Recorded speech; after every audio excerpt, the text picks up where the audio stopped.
Whether you're a trained relationship counselor or just someone rooting for your friends happily ever after, helping others find and succeed in romantic relationships is no easy task.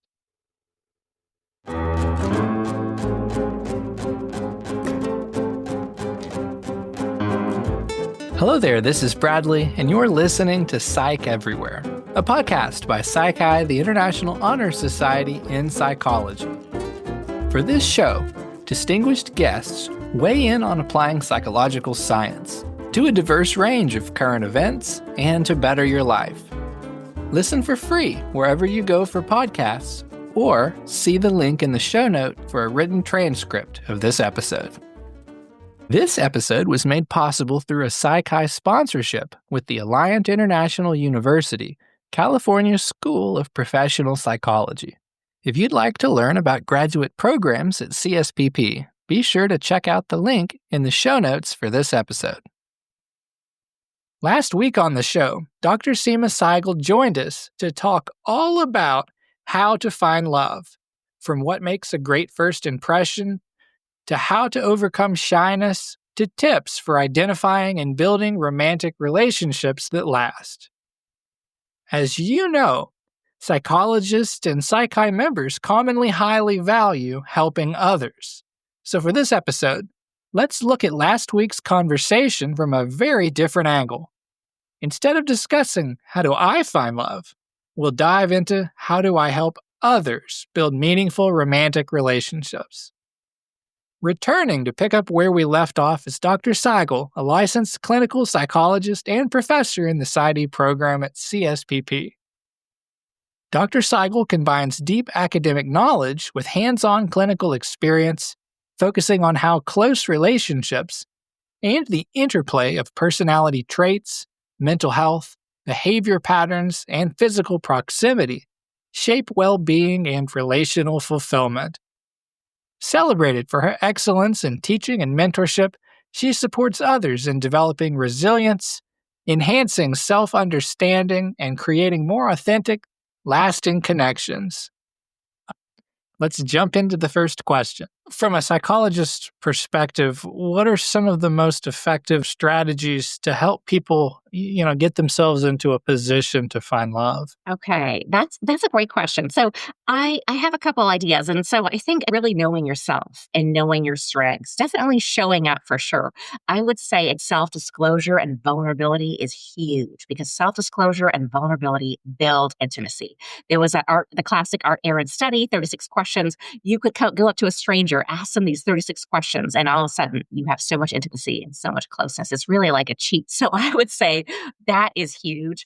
There's also this idea that, Dr. Pickle and Dr. Eastwood talk about this idea of relationship microcultures. And I love this idea. This really stood out to me when I was listening to their podcast, Love Factually. But they talk about how there's this kind of like you build something really unique, and that is really the secret sauce. That's really what leads to the chemistry, the satisfaction. And it's very unique to your partnership and your relationship, and sort of like the inside jokes, the pet names, right? The memes, the emojis, the TikToks, the Instagram posts you send each other to be cute, right? The good morning text, the good night text, whatever it is, all of that stuff that you built together, I think is really important. I think there's sometimes this idea that, somebody's a 10 and I'm not a 10, and are they out of my league? And I would say that, that really doesn't hold up because our preferences are so idiosyncratic and so quirky and so unique and so fluid that, right, you are a 10 on someone's scale, right? You're exactly the right flavor for someone. And I think this kind of goes against the notion that society tells us, right, you kind of have to be a 10. You have to put yourself together. And I will build some intimacy here with our listeners and share an embarrassing story. This is from a long time ago. But I managed to score a hot date. And I thought for sure this person's out of my league. So I got to step up my game. And so, I did everything I could, right? What society tells us we're supposed to do. Okay, the makeup, the hair, right? The 5-inch heels, the little black dress. And I was like, all right, I got this. Okay. And then, so I'm walking in. Okay, I'm trying to do my model catwalk. I see him waiting for me in the back. And just as I'm walking, thinking, damn, I got this. I pulled it together. I'm going to crush this date. It's going to be, it's going to be amazing. I trip and I fall and I could nearly hit the ground. It was a major wipeout and I was mortified and embarrassed. And actually that sealed the deal for me. That was the highlight of the date. And he said, "Oh my God, you were coming up and all put together and all like seemingly perfect and put together. And then you tripped and it was amazing. And it made you human and vulnerable. And, I had to obviously, I immediately put on flip flops and I lost 5 inches of height. And it was really funny to him. He's very tall. So anyways, so my embarrassing moment turned out to be like what, sealed the deal, as opposed to me trying to do this impression management, trying to level up. It was actually me being vulnerable and, sort of by accident. I'm like, well, I wanted to make an impression. And so I did. That's not the one I was going for. But anyways, that ended up being what was attractive. And so I would say, like, if you're out there, right, maybe show a little bit of your quirks, of your messiness, right? Your clumsiness. And maybe that's really, right? Someone is going to be drawn to that. And then you'll already have inside jokes about that. It'll already start you off on something different than if everything goes kind of like by the book. So I would say, yeah, show yourself, right? Be authentic, self-disclose, share, and also be curious and, keep at it, keep showing up. And again, there's someone, or I would say many someones out there for you. I know a lot of people like playing Cupid. Why is that? It's deeply satisfying, isn't it? Yeah. I feel like, in some ways, I mean, right, when we're in it, and this is like also the perks of being a psychologist, right? When we're in it, we have our own agendas, our own blind spots. But when we can have a fresh perspective on someone else, it's like, ooh, it's just fun to give advice and tell them this and that. And also when you play Cupid successfully, how satisfying is that for you and everyone else? Actually, this is really funny that you mentioned that. In grad school, one of my dear friends was, on the apps and a guy messaged her and she was like, you know what? You're not my type, but I know exactly the person for you. And so she hooked him up with our other friend in grad school. And now they live here in San Diego and they have 3 beautiful kids. And, they got married and it was a great love story. So deeply satisfying, right? So I think there's something satisfying and fun. And it's also, I don't want to say low stakes, but we can have more fun and we can have more clarity because we're on the outside, right? But when we're in it, it's kind of life or death and our heart is on the line and it's not quite as light and fun. A therapy session with a trained relationship counselor is obviously different from a friend's relationship advice. That said, do counselors ever feel what seems like a very human temptation to play Cupid with clients rather than providing unbiased support? And if so, how do they navigate this differently? I notice that a lot. So, doing relationship work, couples work, you really have to examine. I mean, even more than individual work, I feel like you have to examine your own bias, your own assumptions. I wish people would come to therapy like they go to the dentist, right? For like the 6 months checkup or as you go for your physical, right? People would never tell you not to go for your 6-month dental cleaning or not to go for your physical, right? Same thing. I wish people came in for relationship maintenance.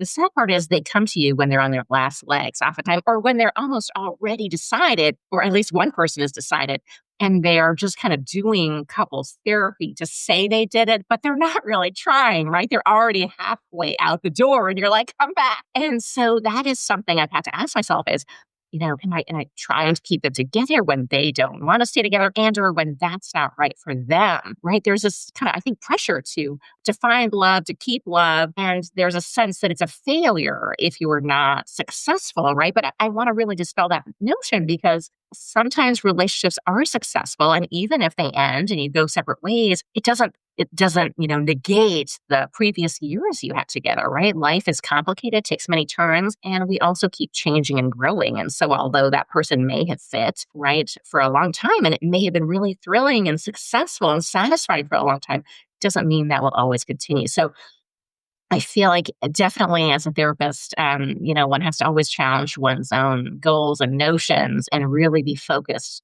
right back on the client's goals and dreams and really what's best for them. It's harder in a couple or a romantic relationship because in individual therapy I could just be rooting for my clients and be like, yeah, you all the way. I'm on team you. I don't care about anyone else, right? I'm here for you. But in, romantic partnerships, you're really trying to negotiate all these different needs and goals. And so I will say that is, I would say, much, much different or even higher skill set level than individual therapy because there's so many different perspectives, needs, goals. So if someone does want to help others to find love, whether they're a counselor or just a friend, what are some key principles to keep in mind? Yeah, that's a really good question. So key principles. So there's a lot, and again, I think so. I was just talking about individual therapy versus couples or relationship therapy, for example. And I will say, right, it's a different skill set, right? Individually, you have to be soft and sweet and focus on one person. And I remember in my first couple session, right, people just started yelling and they started showing me their phones. He said, they said, she said, and I'm like, okay, wait a second, stop, pause, right? So I think you have to be a little bit more of a referee. You have to be kind of good at interrupting people, getting people to pause. There's also that element of being able to hold multiple perspectives and multiple truths at the same time, that it's really everyone has their subjective reality. And it doesn't mean the other person's subjective reality is wrong, right? Everyone's subjective reality can be true at the same time. There's a lot of benefit to kind of slowing things down and pausing, right? A lot of times when we get in conflict, we're thinking it's about the spending or it's about getting home later, it's about this. Never about the fight or the conflict, right? And again, the Gottmans have this idea of the dreams within conflicts. And oftentimes when we're fighting, it's about these larger goals, about respect and autonomy and freedom and adventure and feeling desired and feeling sense of security. So there's kind of all those things. I think if you can get really good at unpacking that and slowing things down and really getting people to be self-reflective, right? The kind of I feel blank versus the you never, you always, right? I think those could be really important skills. As far as frameworks, right? Frameworks for understanding relationships. A lot of my clients now, right? They're up on all the research. They're reading Attached. So I would say that attachment theory is huge, coined by John Bowlby, right? So that we form these attachment styles to our primary caregivers as children. And then we also form those different attachment styles to peers and romantic partners. And there can be some consistency, but there can also be a lot of change, right? It really depends on the partner and can be partner specific or relationship specific. But I think that attachment style is really huge. And Bowlby talks about internal working models of relationships, how we kind of see ourselves and how we see others in relationships, right? So when I see myself, am I worthy of love and respect? And when I see others, do I feel like I can count on others? Are they reliable? Are they attentive to my needs? And again, these themes of closeness and distance, right? Am I comfortable getting close to others? Am I comfortable depending on them? And am I comfortable having them depend on me? Or do I have, a fear of abandonment, for example? But so many other things to explore, right? Past relationship history, your expectations, your beliefs about romantic relationships, your fantasies, your dreams, childhood experiences, your love language, right? I think a lot of times the way that we express love is how we would like to receive it, but other people may have a different way of expressing and receiving. And so I think sometimes those can be important things to check in about. But those are kind of some of the main themes. This episode was made possible through a PsyChi sponsorship with the Alliant International University, California School of Professional Psychology. That's CSPP. Founded in 1969, CSPP was one of the nation's first independent schools of professional psychology. Today, CSPP continues its commitment to preparing the next generation of mental health professionals and advocates. Their dedication to ensuring every community's access to quality mental health care extends from integrated care to inclusive family therapy. Explore their programs at https://info.alliant.edu/partner-psychi. And of course, I'll put a link in the show notes for that as well. What skills or experiences are essential for those who are training to become a relationship counselor? That is a great question. It's funny. I remember, and again, right, it's always your first few couples and clients when you're new at this. I remember I was a grad student, and it was, I was just starting out, and I had this couple, and they had been married for 30 years, and I was in my 20s. So obviously, and I was not married, and I didn't have kids. And they just took one look at me, and they were like, wow, you're 12. What are you going to teach us about life that we don't already know? And that was a very valid point. And the good news is, right, experience doesn't matter a whole lot as a therapist. Thank God, right? Because there's no way that we could have the experiences everyone else has. And even if we did, we would probably interpret them differently, right? So that's exactly what I told them. I don't have the experiences that you have, but I know the craft of therapy.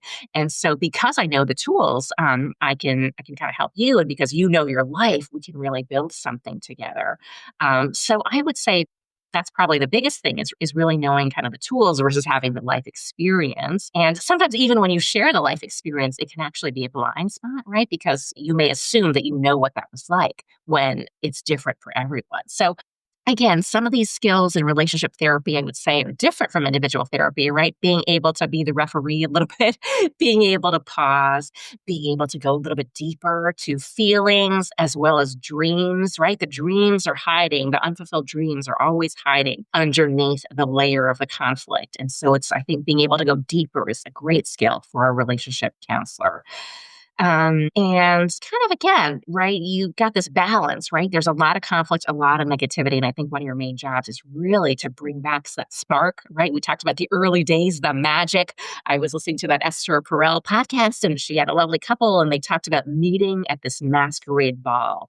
And so in my mind, I'm thinking, bring back the magic of the masquerade ball or wherever you met, right? When you just saw that person and boom, or you built it over time and boom, right? Lots of ways to go about it. So kind of going back to those early days, not getting lazy, working on that positivity, right? Those appreciations, those cute gestures, the notes, the hugs, the making someone coffee in the morning, whatever it is for you, right? I think it's really important. It's like we talked about that relationship maintenance.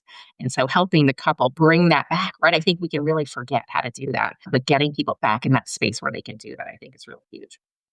To become a relationship counselor, do you need to be like extroverted? No, I don't think you need to be extroverted, but I would say that you, right, because it's not like you have a big group, right? You have, 2 or 3 or a handful of people, but I would say you need to kind of work the room a little bit. You need to be able to command the room a little bit and interrupt people because I remember there were times when people were just yelling over me and I was a rookie therapist and I thought, oh my God, I'm not even going to get a word in. I can't help these people. They're just yelling over me. And so I think, it was really important for me to be like, all right, time out. Or you could even have a code word, pineapples, blackjack, have a code word where it's like time out or a whistle, whatever works, right? But I think, right, because as I tell romantic relationship partners and couples, listen, you could have the same old fight at home tonight you don't need me here for that. But while you're here for this precious time, let's see if we can have a different conversation and if we can do things differently, because that is something that you could then take away from here. So I think that's really huge. So definitely a different skill set. Definitely, yeah, very, very different, I would say. And some people love that, right? And some people love the complexity of, I feel like there's so many minds and so many goals and so many needs, like, when you're trying to work all these things at the same time, it can be a lot. Some people love that challenge. And some people are like, no, just give me one person because then I can focus on one set of needs, one set of goals, and one perspective, right? Because sometimes it's really hard to align, right? What if someone wants to stay, someone wants to leave, and how do you negotiate all this? Usually my secret for that is I play to the person who's already half the way at the door, because if I can get them hooked in, then the other person will be easy. So I actually am really easy on them and I'm really hard on, and I usually tell the other person ahead of time, I'm going to be hard on you because you want to stay. So I'm going to be tough on you, but we need to be a little easy on your partner or partners because they are halfway out the door. So bear with me. This is all part of the, strategy here.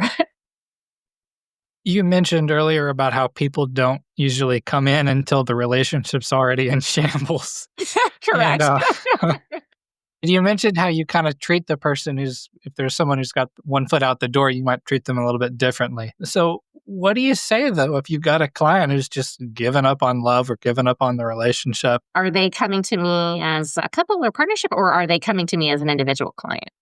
I guess, I was thinking as a couple, but I'm curious about individual too, I guess.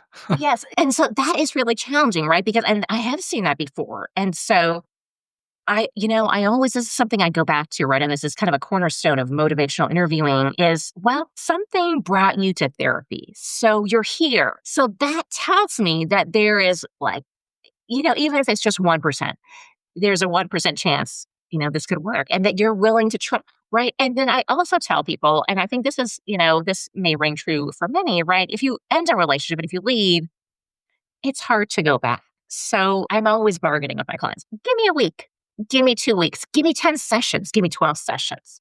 Let's see what we can do. And then we'll know that at least we gave this a chance. At least we explored things because although you may think this is not right for you now, right? I always like to also play the tape forward. What about 5 years from now? What about 10 years from now? What if you're alone? Or what if you're in a much worse relationship?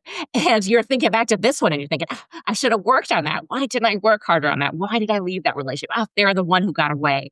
And so I think that perspective taking can really help and just kind of bargaining for a little bit more time. Like you can always leave, right? But if you do, it's harder to come back. So why not try to do some things differently and see where it takes us? A lot of people seem to think that psychologists can somehow instantly read people's minds. And given that, do you think psychologists and psychologists in training even are treated differently or held to a higher standard in their romantic relationships? Absolutely. So it's interesting. People have all kinds of assumptions, right, about therapists, about psychologists, about therapists in training. If you travel, if you take a plane, right, you talk to the person next to you. I can't tell you how many times. And people kind of freak out a little when I tell them I'm a psychologist. They, are you reading my mind? Right? Like as if I could see right through that. I'm like, listen, I mean, well, A, I'm not doing that unless you're paying me. And B, if I could do that, I would be on Oprah. That would be amazing if I could read minds. So I think there is that assumption that we can read minds or we have these special powers. And the truth is we're just right fallible humans like everyone else. I think the interesting thing about our craft is we're talking to people who are outside of our social sphere. So we don't have any personal biases or agendas. And we're also not looking at our own mind, right? So we get to be sort of more objective or more clear in seeing patterns. So that's kind of the magic in what we do. But if we try to apply that to family, to ourselves, to our partnerships, it really doesn't work. But I think people still have that assumption. My husband was actually meeting some new people and he was chatting with them and he said, oh yeah, my wife is a psychologist. And they said, your wife is a psychologist. You must have amazing communication. And we just looked at each other and laughed because we don't have amazing communication. We have communication like every other, partnership. And we're actually conflict avoiders. So we should really fight more. That's on our agenda. Those are healthy, right? Those are good. You should totally avoid conflict because otherwise, again, right, things bubble up. But I think there are those assumptions. But again, we're sort of fallible humans in our personal lives. And I remind my clients of that, right? Because they tell me like, oh, I'm crying, I'm a mess. And like, look at you, you're put together. And I remember telling a client, I'm like, well, if you see me at Walgreens or Rite Aid at 10 p.m., I look a lot different. So, right, you're catching me in my work and you're sharing some of your, deepest moments. And so I think, right, just like Instagram, when we compare, right, you can't compare someone else's outside to your inside, right? It's not a fair comparison. And same goes for Instagram. Right? Everyone looks so shiny and cute and sparkly and I'm having FOMO. But the truth is, right, our Instagram self is, right, it's sort of a curated image and it's a slice, but it's really doesn't even approach right the full complexity and beauty really right the beauty is in the mess right and that's what attracts people right the quirks the messiness the complexities so yeah I would say definitely there's those biases. I have a lot of clients who are also therapists and they tell me something interesting too where sometimes when they're trying to talk to their partner or partners they'll say something and the partners will be like don't therapize me and so sometimes we may not be able to say anything because whatever we say, people will think we're trying to therapize, which I mean, it may or may not be true. In some ways, we can't really turn it off, right? But I think that could be also a challenge if you yourself are a therapist or a therapist in training. Well, do you think there's anything that I've missed in this conversation? I think you have done an amazing job. I feel like this has been such a fun conversation. Thank you for having me. I love this. Well, thank you so much for joining us today. I might actually argue with you just a little bit on that last point, and listeners would too, because I think you've been a really amazing communicator. Oh, You know what? Thank you, Bradley. Please tell that to my husband. He will have a good chuckle. Oh, okay. Well, thank you so much, and I hope to have you back on the show again sometime. I would love to come back. Thanks for listening to another episode of Psych Everywhere. If you haven't already subscribed to Psych Everywhere, go ahead and follow us wherever you go for podcasts. Tell a friend or a colleague about the show. Word of mouth is a huge help, so share what you learned at the dinner table or in your classes. You can also follow us on X at PsychI Podcast and leave a review at Apple Podcasts. You'll absolutely make my day, and more importantly, you'll be helping us to get Psych everywhere. Okay, that's all for now. I'll connect with you again soon. Copyright 2025, PsychI, the International Honor Society in Psychology. All rights reserved. Did you know that PsychI is also seeking to increase its support for future generations of mental health advocates? We're currently raising funds for the Christian Ladd Hall Scholarship for Mental Health Advocacy.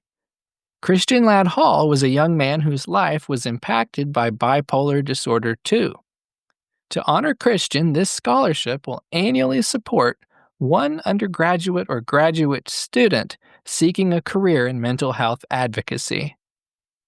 Once fully endowed, a yearly recipient will receive $3,000 and can request an additional $1,000 to create and offer a mental health event in their community.